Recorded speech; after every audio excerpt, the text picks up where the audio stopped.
Mailing in payments is something that I think maybe 90% of consumers, when I would get them on the phone, would ask if they can do. I don't have a problem with it per se, as long as ultimately the consumer does what they say they're gonna do. But let's get into, what transpires when someone's wanting to mail in payments.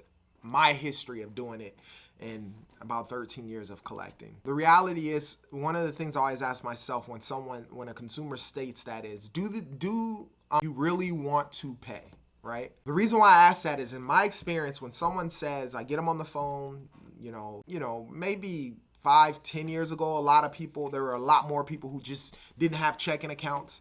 And the type of accounts that I was dealing with, which were payday loans, typically that type of consumer, they're hard money loans, so that type of consumer's credit is not good, most likely, and things are sort of kind of tough with them. So a lot of times I'll talk to them, and then you find out they don't have a checking account because they've been sent to check systems, or they messed up their checking account, or whatever the circumstance is. And so in that case, hey, you don't have a checking account, you don't have any credit cards.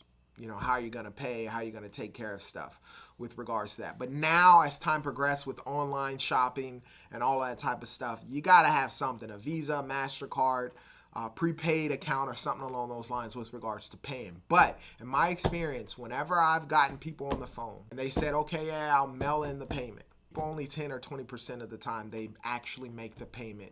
They actually send the payment.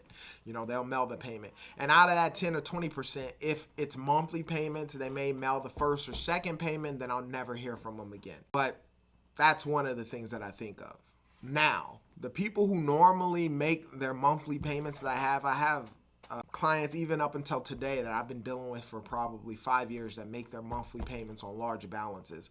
Typically, the people who typically follow that, if they don't set up a check by phone or credit card by phone transaction and they mail it, are people who are on fixed income, right? Because typically, if you're on a fixed income, you know exactly how much money you're getting. You pretty much have a few bills that you have to pay, and then whatever's left over, typically a habitual thing, you're going to make your payments. So typically, out of that 10 to 20% of people who actually make their payments each month, 90% of them are people on fixed income, typically older consumers who are on fixed incomes. Now let's get into what I recommend.